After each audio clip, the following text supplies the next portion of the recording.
Good afternoon or good morning, wherever you are. My name is David Mills. I'm Centre for Global Higher Education Director, and you are all most warmly welcome, as always, to our Tuesday webinar.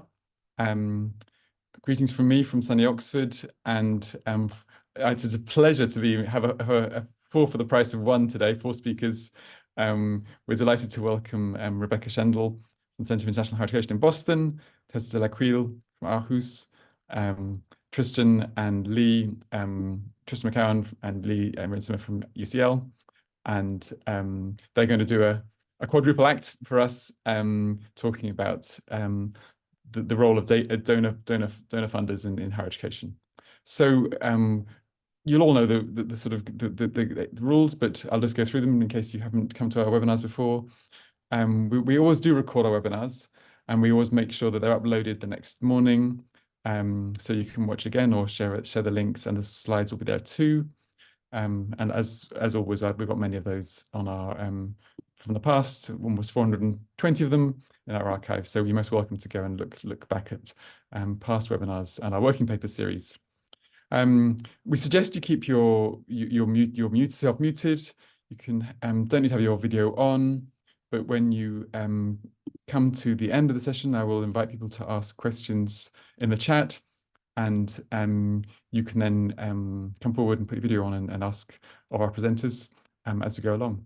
So with no further ado, I'm going to stop sharing, and I'm delighted to ask Tessa to start on this this webinar. It's all yours. Thanks so much.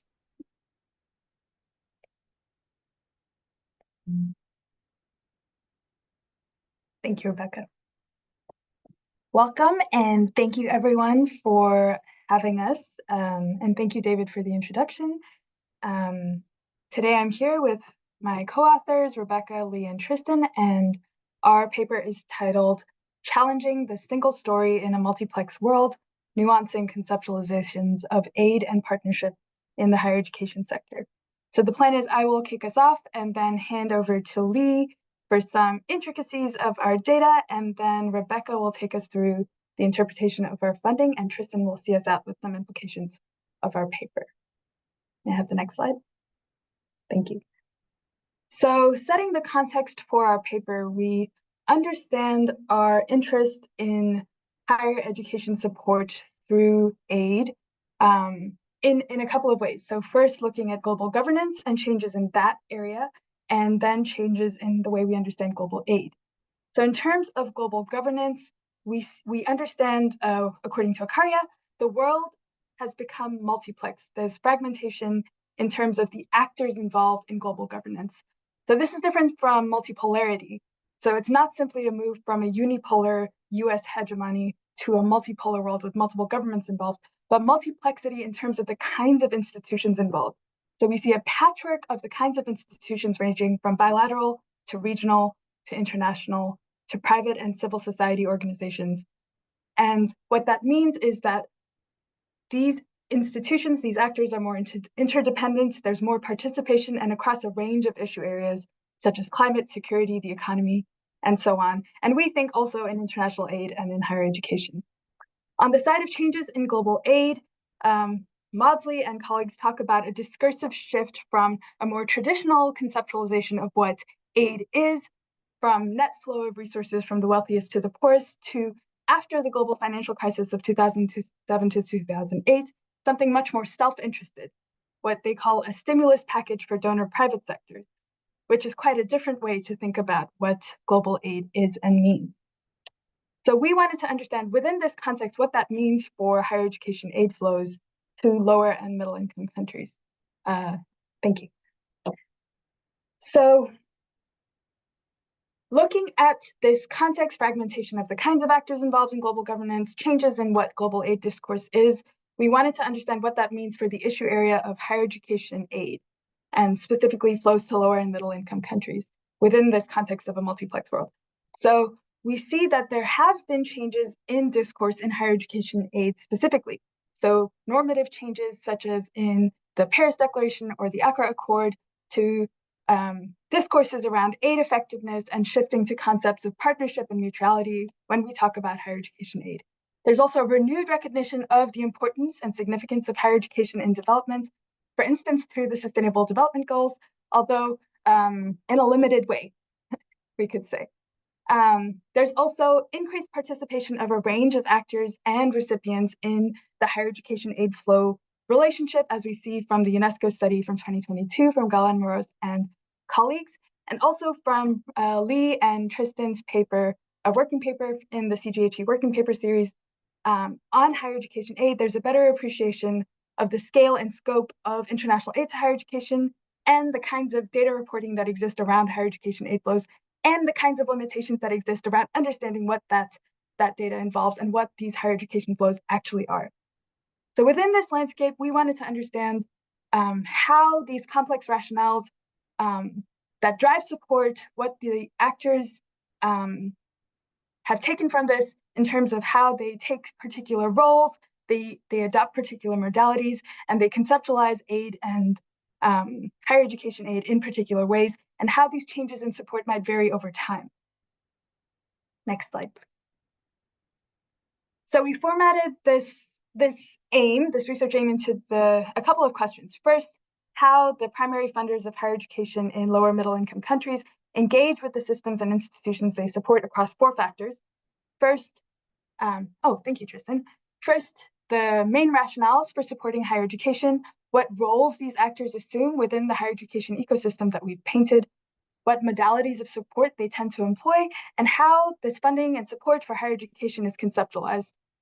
And then in a second question, we want to understand how these rationales, roles, modalities, understandings of support might have changed over the past few decades, and hopefully also why such changes may have taken place.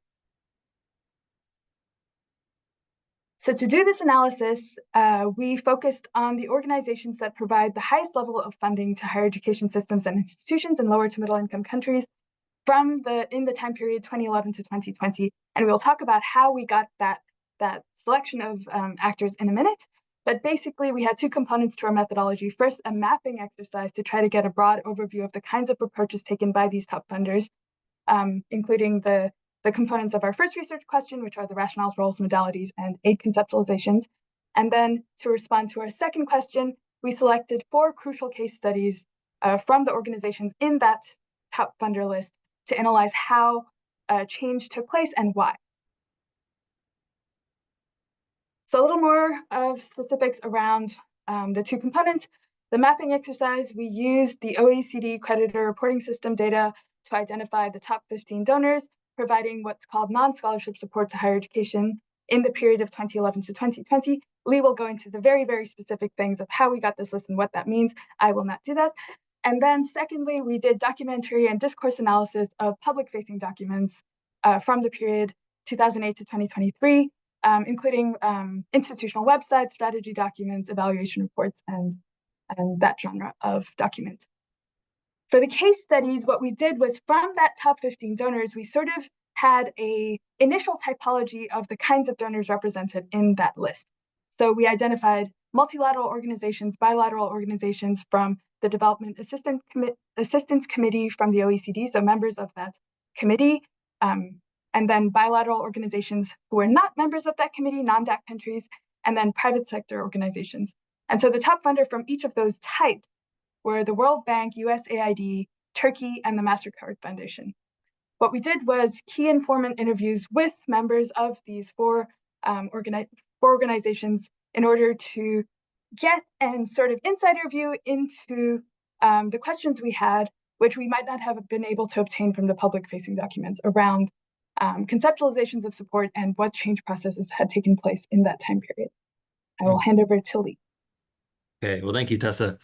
I won't go into too much gritty detail here, but I just wanted to kind of give you an overview of how we used the OECD database, both as a methodology and also a preliminary or indicative set of funders and values that we might then narrow in and zoom in on through the document analysis and interviews. So we did use the creditor reporting system, which, fun fact, is being retired tomorrow. So they're moving to an entirely new data reporting system in a couple of days' time. But yeah, we took the data, which you can filter by different designated purposes. So the data that we're looking at, the flows that we're looking at here, were the flows of funding that were labeled by the donors themselves, they're reported by themselves as having some explicit primary function of supporting higher education in low and middle income countries. That in itself is problematic because there could be all sorts of funding that goes to universities or to higher education related functions that are outside of these figures. It might be packaged in some larger aid bundle, or it might be research funding or something like that. And so that gets left out of the picture, unfortunately. But there is still a sizable flow coming from most donors pertaining explicitly to higher education. And so we took that as the primary funding that we were interested in. To avoid any kind of peaks and troughs, spikes or dips in any one year that we might have chosen, we took a 10-year sample to even out some of those flows. And so what you see here is between 2011 and 2020. And this is, again, just for what donors have themselves reported as higher education aid. At the bottom of the table, you see some pretty close clustering, not too much difference between the donors. But the closer you get to the top, especially in the top three, Japan, France, and Germany, the differences are almost exponential. And now a big piece of this picture is the fact that scholarship money, and that is money that is given to individuals for training and study in the donor's country, is often included as part of the overall picture of, and so it's reported as a form of ODA by most donors. Conveniently, most donors partition the way they report their aid, higher education aid, into what could be scholarship aid and then the rest of their aid, which is usually technical assistance, some sorts of partnership building and programming and things, even training in the recipient country. And so the third column you see here is that partition. And as you can see, most of the reported aid money is in fact scholarship money. We do have an asterisk next to USA because, well, they problematically don't partition their scholarship and non-scholarship aid. So the total picture is a little hard to tease apart. In fact, even the interviewees that we had spoken with didn't have a clear sense of where that division was between scholarship and non-scholarship. So it has to be, all of this has to be taken with quite a large grain of salt. Next slide, please. Yeah. Right. So if you peel back all of the scholarship aid, you're left with a much smaller picture. But what's interesting is actually the funders don't change too dramatically, because even if you take away 90% of Germany's enormous higher education ODA, it still is at the top of the table nearly.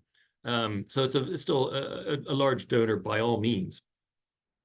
And what is interesting about this, though, is that it allows us to just look at what donors report as their non-scholarship aid here. And so we have a table of the top 15 by just what they consider to be non-scholarship aid. And so this gave us our sample that we wanted to investigate further and then probe into what sorts of activities they each do. The color coding that you see here is the top funder for each of the 4 classifications. So the World Bank being the top multilateral donor, the US being the top DAC bilateral, Turkey being the largest non-DAC, and then MasterCard Foundation being the largest private organization. So that we use those to inform our crucial cases that we would do follow-up interviews with. So I'll hand over now to Rebecca to walk you through some of the findings of the next stage of the project. Thank you so much, Lee. So obviously there's a lot we could go into, but I'm going to cover our main themes that came through, and we have organized this in terms of the research questions that Tessa outlined at the beginning of the presentation. So first, if we think about the conceptualization of support, so this is how the donors talk about what it is that they do, how they talk about their activity. What is really striking is that none of these 15 organizations uses the word aid. With one exception, there's an indirect reference in the UK in that they have an aid strategy, which does include higher education. But when actually talking about what the activities that they do, including the activities they do in terms of higher education, the word aid is completely missing. Instead, all of them use terms like capacity development or technical assistance. And in a way, this isn't that surprising, given the shifts in sort of understandings of aid effectiveness since the Paris Accord and the Accra Accord, that this is generally understood, but it was quite striking in this large sample of documents that it's one thing for something to be passed in an international forum. It's another for it actually to be happening across all of the documents. And it's true that it is.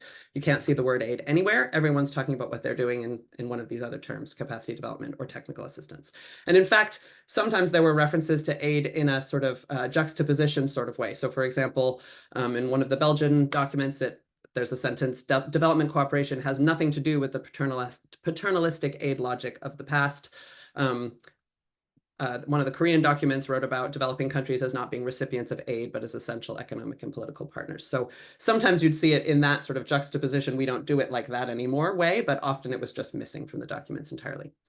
Another really dominant way of talking about what they do is in terms of partnership or mutuality. Again, not entirely surprising given the shifts or the recommended shifts in those aid effectiveness understandings, agreements. What is interesting, though, is when you start to probe into the discourse that's sort of behind the word partnership or behind the word mutuality, there are differences that can be found. So first of all, there's big diversity in who the partner is that the donor is partnering with. So sometimes this is about type. So for example, multilateral organizations are the ones that are likely to talk about their partners in terms of being recipient governments. That makes sense, just given the way multilateral organizations operate.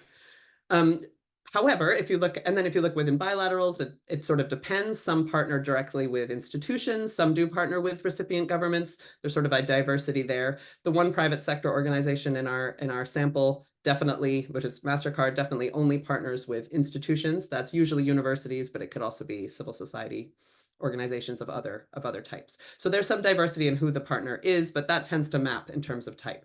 What is a little more interesting is the sort of phrases that go along with the discussion of partnership, which give us a sense of the level of mutuality, really, in the sense that you can see a group of donors talking about their partnership models with words like leading or advising or training, which if you think about it, has an inherent hierarchy embedded in it. So it's a partnership, but it's a partnership where one partner knows more or where one partner is showing the way.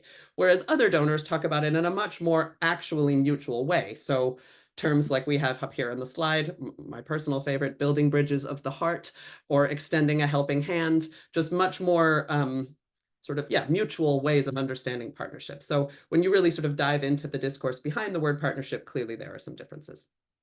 The last theme that, again, was not surprising for anyone who's familiar with the aid effectiveness agreements. So the word cooperation is all over the place. Clearly, that is an important discursive element in these documents. Again, there's diversity in terms of who people are cooperating with, but there is some understanding of a need to cooperate.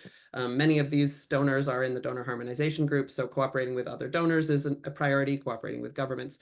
The one standout in this category is MasterCard, which there's no discourse whatsoever to do with cooperation. And actually in the interview, it was very clear that that was not something that was seen as a priority, that the foundation operates as it operates, and it doesn't see itself as part of a broader category of donors working together towards a goal.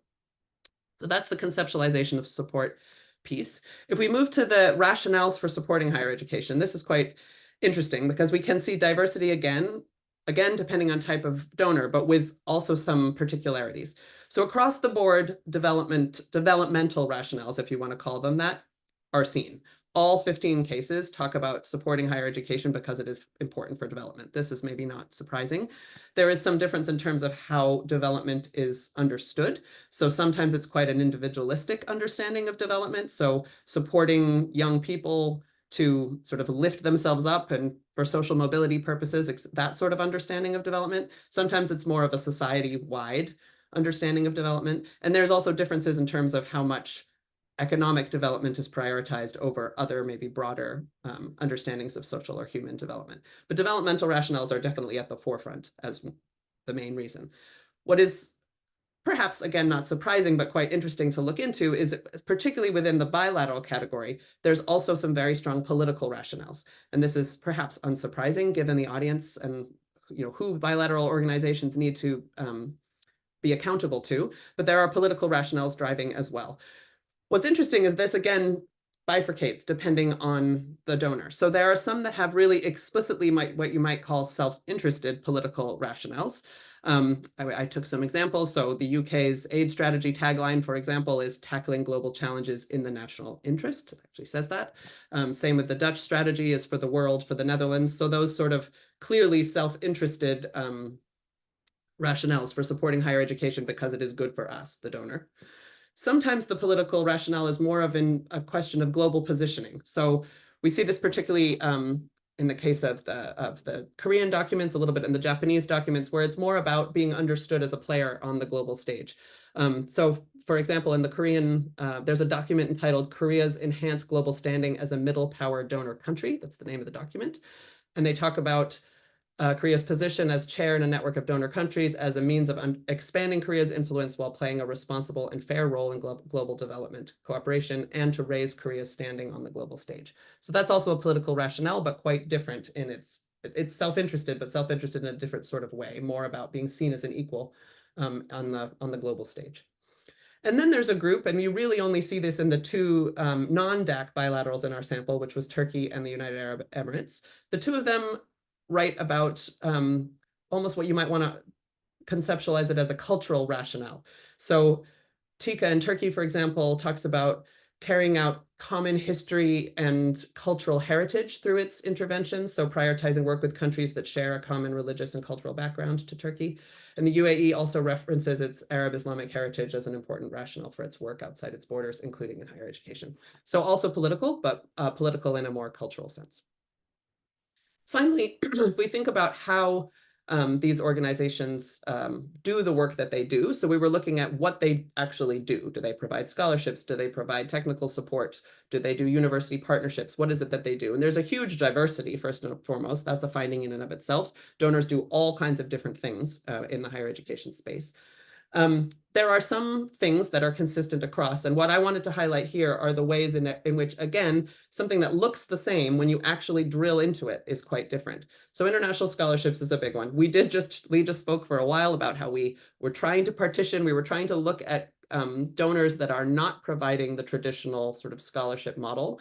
And yet, in the US case, for example, they don't partition that. So when we were actually talking to representatives from USAID, they were talking about scholarships as one of the things that they do. So it did creep in, and definitely scholarships are included in that non-scholarship aid for some donors because of the way that they understand it. So this is what I'm going to try to explain in a few minutes. So we do have some examples of traditional models. You can see this in the US, you can see this in most of the sort of global North European partners, where they are giving scholarships for students to come to the donor country to study.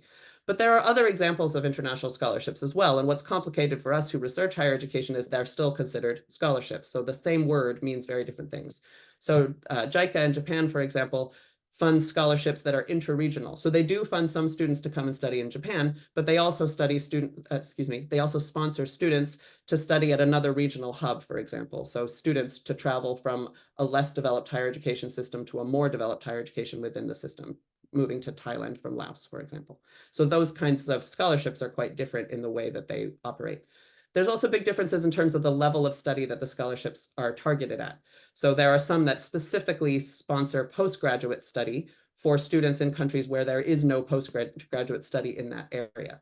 And I think we can all agree there's a difference there between that and undergraduate study, for example, where students could certainly pursue that in their home country, but are moving to the donor country for other reasons. Another example of this difference is, and I guess this second one is less about the same term meaning different things, but this is more about a way in which the different types do differ. All of the DAC bilaterals and also, all of the DAC bilaterals talk about university partnerships and collaborative research as something that they do. So partnering institutions in their own country with institutions in a lower income context.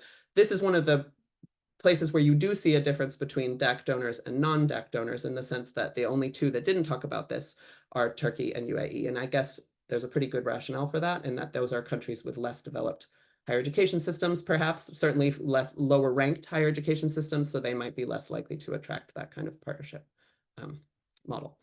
So this is a big table. We will put this in our paper for when we publish it. But what we tried to do here is to lay this out, because we had this a priori assumption that there would be this difference by type that would be easy to map. And in some senses, that's true. First of all, there's some things that are across the board. So all of the types have abandoned this language of aid and shifted towards capacity development. All of them articulate developmental rationales. There are some things that you can just see across the board. Cooperation is the one thing where the private sector seems to be in its own space, with the clear caveat that we only talk to one private sector organization. There could be others that are not in this case, but within our sample, this is one area. Cooperation is one area where all the bilaterals and multilaterals were in agreement and the private sector was on its own. But in other ways, this bilateral category gets very complicated, especially when it comes to Japan and Korea. And what we noticed is they sort of shift in their grouping. So when it comes to language of mutuality and partnership, they talk much more like the non-DAC bilaterals do. They talk much more about these being developmental models or bridges, as opposed to being leaders giving advice. And there's also a difference in terms of the political rationales, in that Japan and Korea, like the non-DACs, are more likely to talk about cultural rationales, or rationales that have something to do with being perceived as equals on the global stage, as opposed to the more purely economically self-interested rationales. In other ways, Japan and Korea act like a DAC, particularly in terms of that last point that I made, where they have a high-ranked higher education system, so the modalities that they pursue look a little bit more like the DAC bilaterals in our sample. I'm going to stop there and pass it over to Tristan. Great, thanks very much. So just to pull the threads together then, we started off with the question of, is the, or to what extent or in what ways is the multiplex world reflected in the higher education scene? And I think we can see that in some ways, yes, we've certainly got new actors on the stage.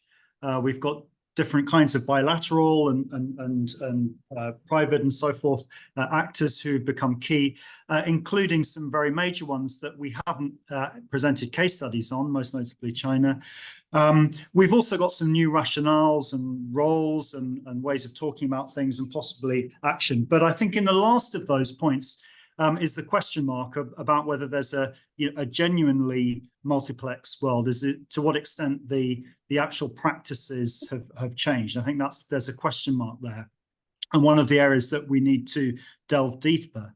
So some of the clear findings then, we've got an obvious linguistic shift across all of the different kinds of agencies involved, most notably the language of aid being replaced by a language of partnership and cooperation.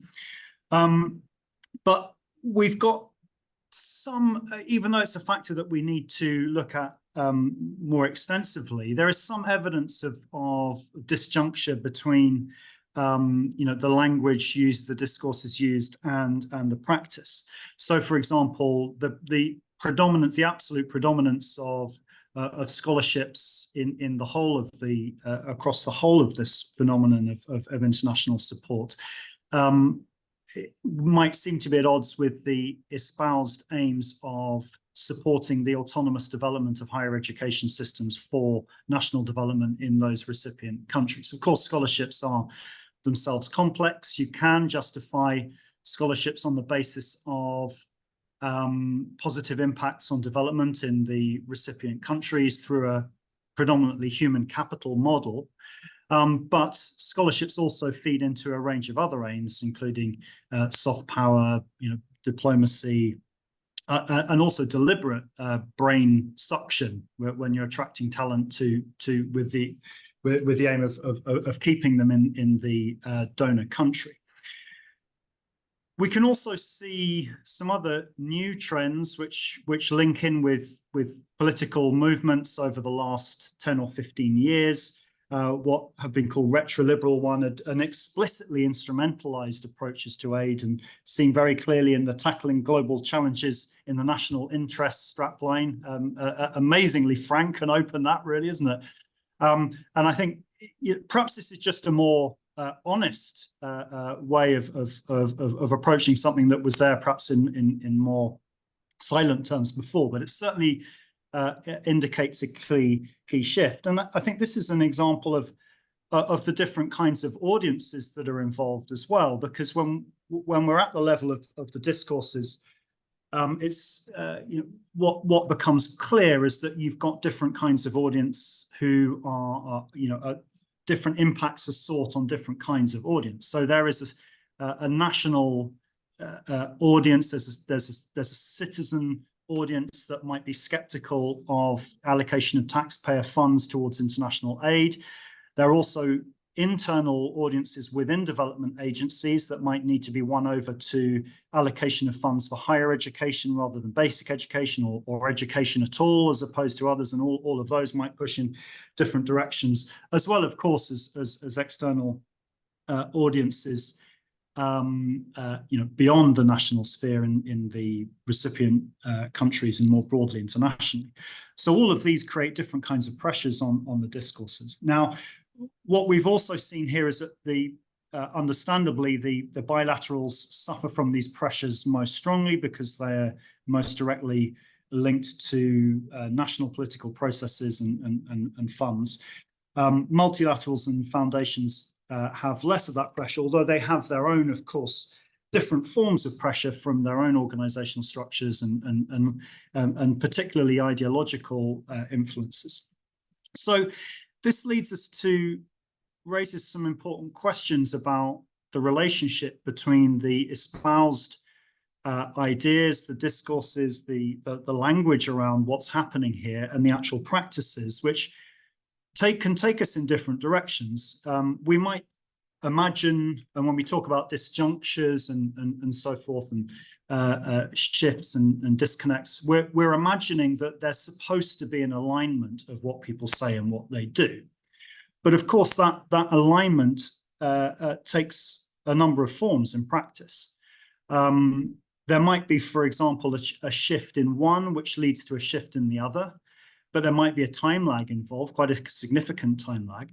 And the influence might go in both directions. Normally we'd think, well, you start by thinking differently and then you change your actions, but it might be that a shift, a pragmatic shift that's brought into the practice might then gradually shift discourses.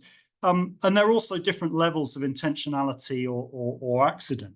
Sometimes there might be a deliberate kind of window dressing or washing through the use of particular language. So we know that old practices are dressed up in new ways through using the language of partnership and cooperation, or it might simply be an accidental disjuncture between what people say and what they do. So there are a lot of interesting relationships there that need further explanation. And just moving on then to our final slide, this is an area where there is surprisingly little written, and the body of literature is really very small, surprisingly small, and an area where, I suppose any area that one undertakes research on, you find that there are areas of ambiguity and opaque areas. I think this is one where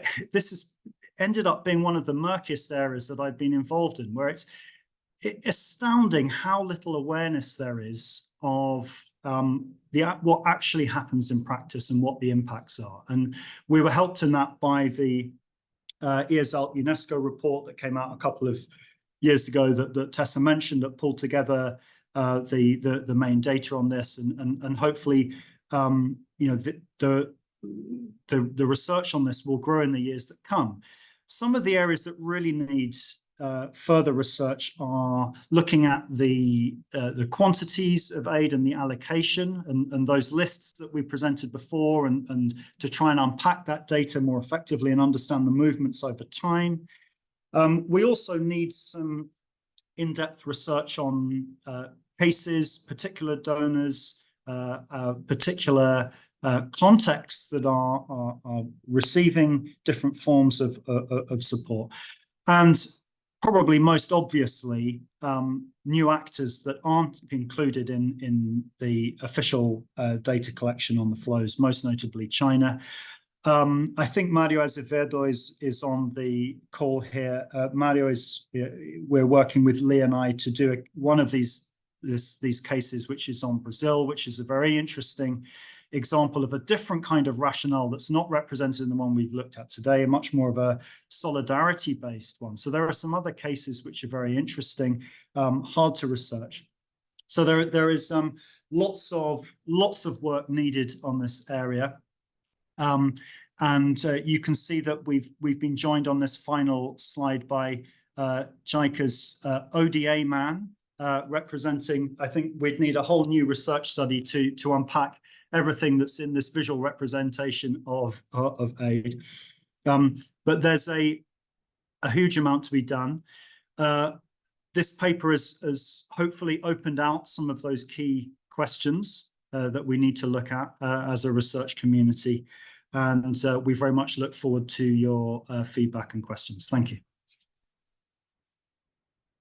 Brilliant. Thank you very much, Tristan, Tessa, Rebecca, and Lee. That's a really brilliant run through of some great data and lots of important questions that come out of it.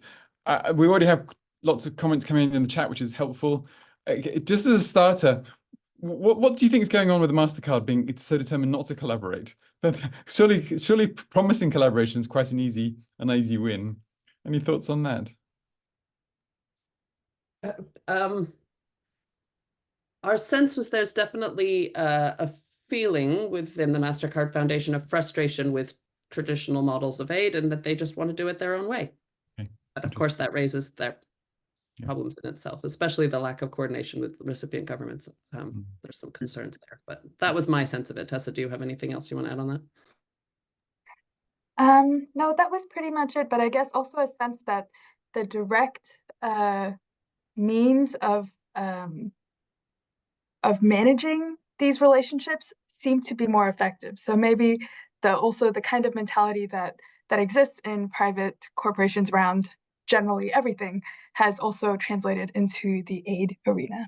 Interesting, yeah. Because I mean that's what's so interesting with this data is that there they are as a private foundation amidst all these geopolitical actors. Anyway, I won't dominate because there's lots of people who have interesting thoughts. Laura, do you want to start?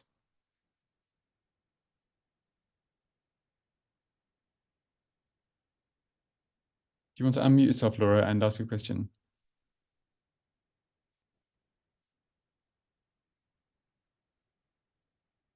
In which case, I think, why don't I just ask it for her because she can't speak. So she basically asked this question around donor money has historically always benefited donor countries.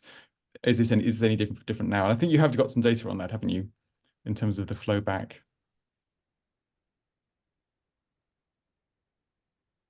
Lee, do you want to comment on that? Yeah, sure. I'll just say that it depends on the donor. It depends on the actor. I'd say certainly for the bilaterals, yes, I would agree with that statement wholeheartedly. That most of the money, especially given in that one data table, we see that the overwhelming majority of it is for study in the donor country. Much of it does not leave the borders of the donor country. It stays, it gets washed within its own institutions. And of course, there are the secondary impacts of training individuals and sending them back. But no, of course, the money itself stays in the country. But you contrast that with say the MasterCard Foundation, where half of that 400 million is 400. I think it's 400 million a year is for individual scholarships, but not within any particular donor country. They usually do it regionally.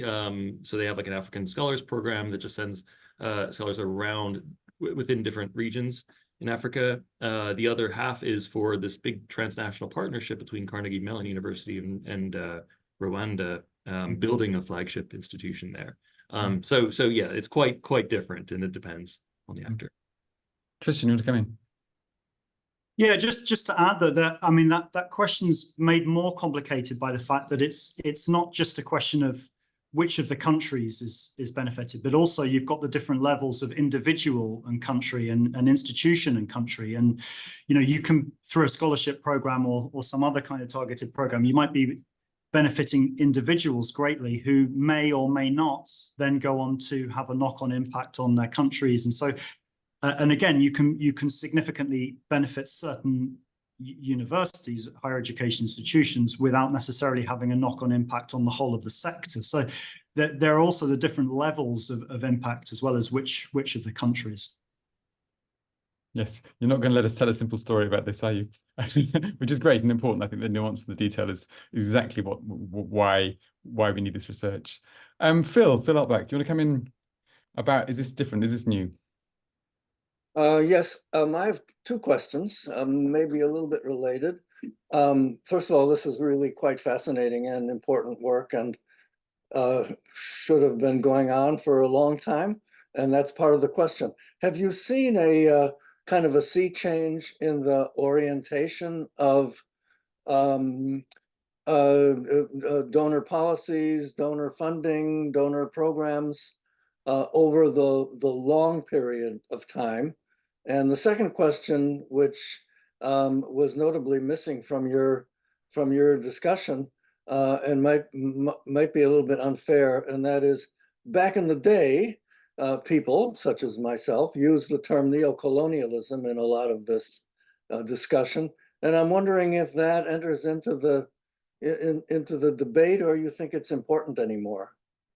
So thanks, and again, thank you for the work. It's really interesting. Shall I start on that one? Please, yeah. Because I actually had another a comment on the last one that sort of links to what Phil just said. So I think we do need to be a little fair on the fact that there have been some changes. There are some models now that you would not have seen 20 years ago. So sometimes it's not just a question of the discourse having shifted, there's actual approaches having shifted. I think what is clear is, and to go back to the first question, it doesn't always mean that it's always the donor country that benefits at the expense of others. At the same time, clearly global hierarchies are being propped up by some of this. So for example, if we were to use the JICA example I mentioned of the interregional scholarship program, JICA has its own scholarship programs where they bring students to Japan. Put that aside. They also do this interregional support. That's not directly benefiting Japan. What it is doing is propping up, or I guess giving additional support to what are already stronger universities in a particular region. So that sort of centers and peripheries idea within a region is still being supported by those kind of scholarship flows, but it's maybe a little less problematic than the idea of it coming back to the donor country. So I think we just need to be, that's why it isn't a single story, is that it's not directly some nefarious, it's only about benefiting the home donor 100% of the time. That is definitely not the case. At the same time, there have been some changes that are also negative. So we can see some of the countries that are now much more clearly self-interested. That's a shift away from maybe some less self-interested programming, and that has happened because of political changes within the donor country. So I think that's where bilaterals are in a complicated situation, because they have to maintain. And what was interesting in some of the interviews, and it's easier to talk about this with a person than to see in a document, of course, is that sometimes what they're trying to do, and this is what Tristan was talking about with the audience, is to keep the status quo, at least not lose the funding for higher education as politics are changing at home. At least keep what's there. And if they have to package that in a way that seems more palatable to a home population that's less interested in sending support outside the borders, they will do that. But they're trying to not run away from it entirely. So I think we have to be mindful of those quite complicated struggles that are going on. The neocolonialism piece, I will let my colleagues come in on this too. I mean, there's some actual vestiges of colonialism here very clearly, right? We know that many donors that used to be colonial powers still prioritize their former colonies in where they fund. I mean, that is part of the deal that we've known for a long time.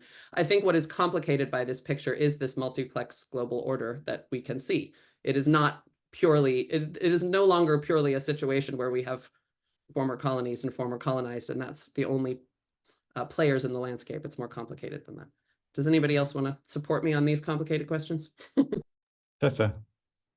Yeah, just to say on the the changes in the programs and the relationship to donor versus recipient benefit.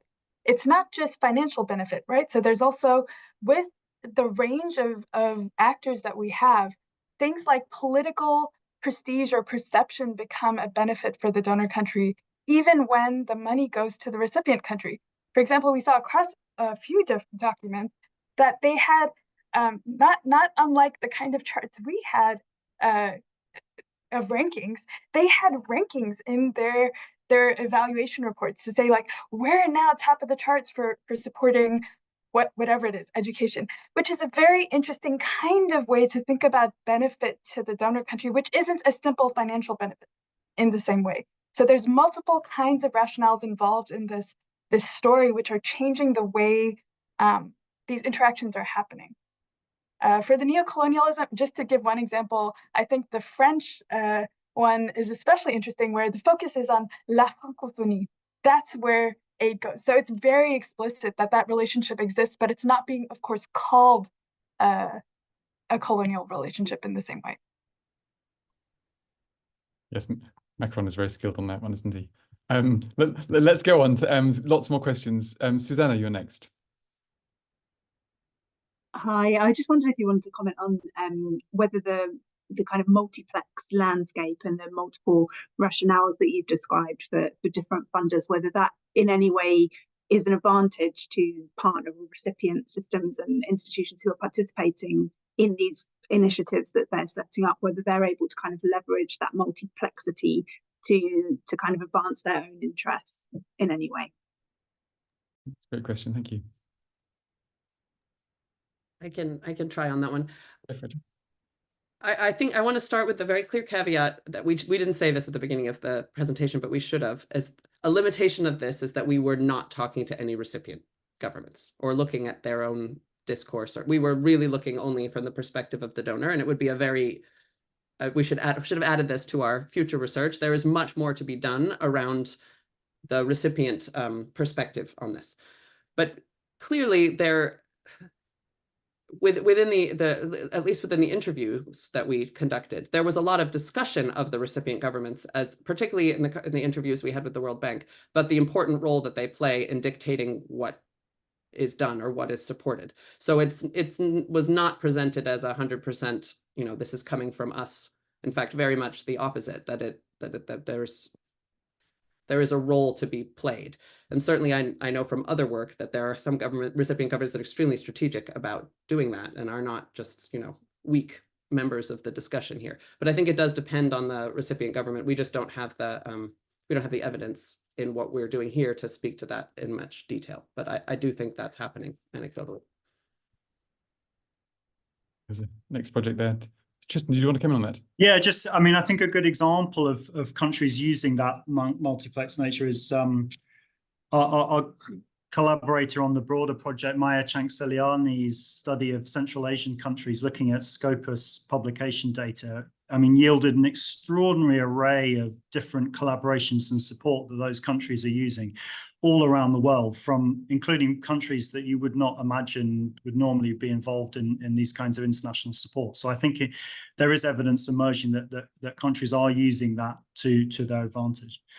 I wonder if I could just use the moment just to also add in a reflection from the previous discussion and the question of neocolonialism, and might be shooting ourselves in the foot by doing this. Perhaps you might all tune out and go and join another webinar now. But I think it is important to acknowledge that even though this is a really important influence, they're probably not the most important influences on higher education systems.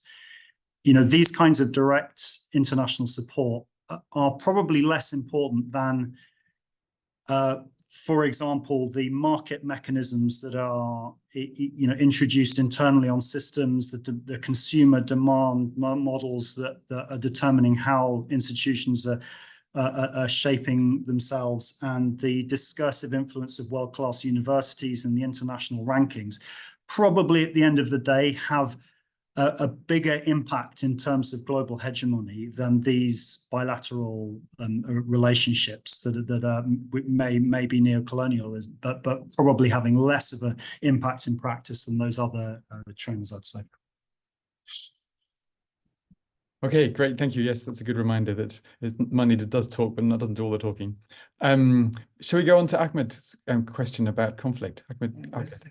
Thank you, David. Thanks, everyone, for the great presentation. I think it's really important, and I'm wondering where contexts impacted by conflict fit into those discussions around partnerships, and whether they are considered among the less developed contexts or countries, and whether they are considered differently in terms of both discourse and practice. Thank you. Great question about conflicts and partnerships. Does anyone want to try and answer that one? Shall I give it a go? Please, yeah. Thanks, Tessa. I think we didn't look at that directly, context impacted by conflicts, but where I saw it in the discourse was around rationales for aid. So supporting countries based on the fact that conflict had arisen. And maybe in some of maybe the Netherlands, was it, where security had become a big rationale for higher education support. The focus on preventing conflict then became one of the rationales for aid to countries where conflict was part of the context. I think the other space was maybe the Arab Emirates, where there was a focus on the region and neglected country contexts. So that was maybe another space. I don't know if anyone else wants to add to that. No, that's great, Tessa. The one thing I would add is one thing we haven't gone into here is that particularly every bilateral has its own list of countries that they work with. And that is also a political decision often. And some are very explicitly focused on conflict-affected areas, and others, like the US, often doesn't go into conflict-affected areas because of security concerns. So it depends very much on the bilateral and their position. And we could have a separate table that might be of interest of where this particular bilateral is willing to send money, because it varies very much depending on the country. Great question, Ahmed. Thank you very much. And really interesting thinking about the constraints on these bilaterals. So in the same theme, Mariam, you wanted to ask about US-Iran relationships.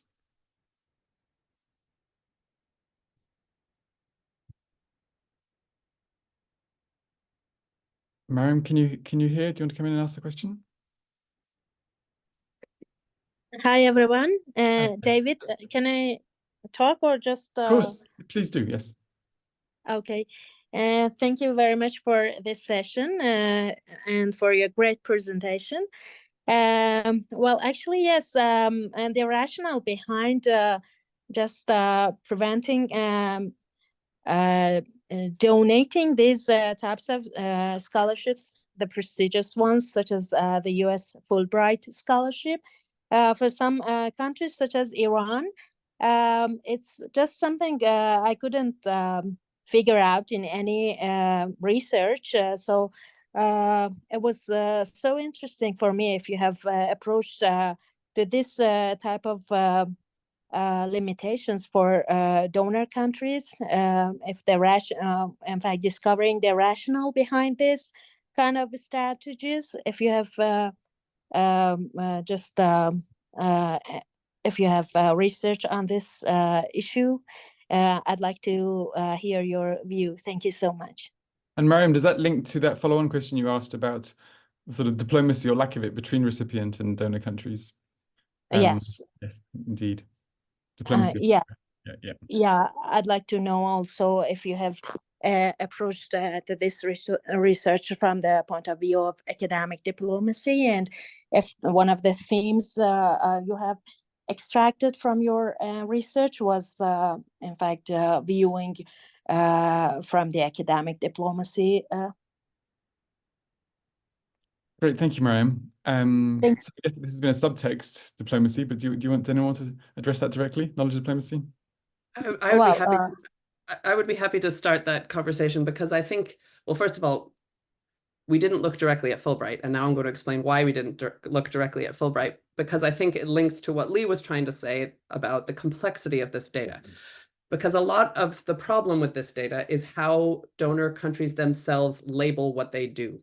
So one thing we haven't even got into is that in many, particularly this is particularly the case for bilaterals, many bilaterals have multiple units in the government that are doing something related to higher education.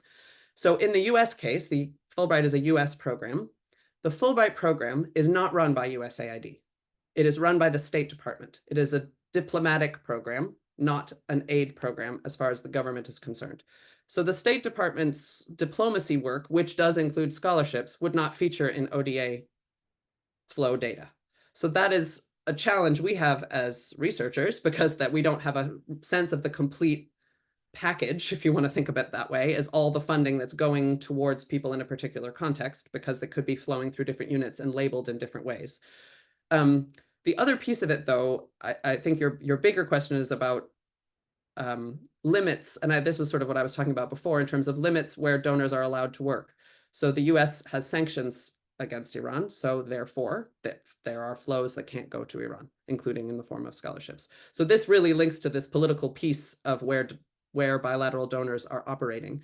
And I think one thing that stood out to me in the interviews is how often this is a small team working on one part of a department, trying very hard to keep things going in higher education, but they're part of this very vast landscape, particularly in contexts that have a lot going on in the ODA space. I don't know if anyone else wants to pick up on that, but I think it's a good question because it raises some of these challenges in terms of what we even consider when we're thinking about funding flows and why it's so complicated to trace it.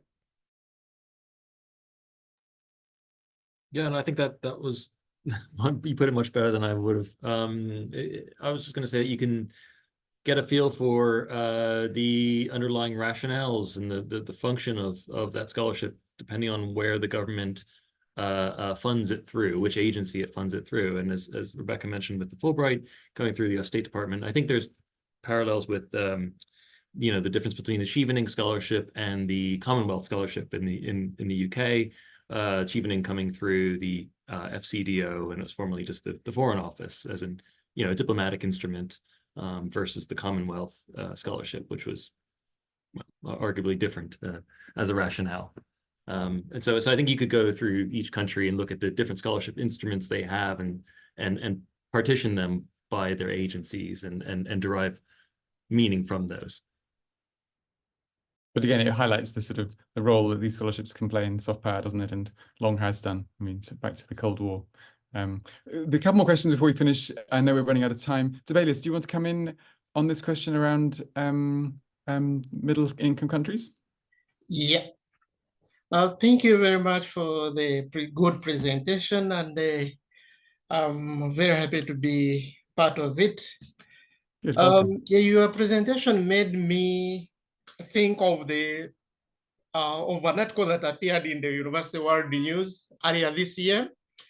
The authors were, I posed the question that what counts as higher education aid and who is being aided? And I thought this presentation and the study being talked about would come in to tell us more about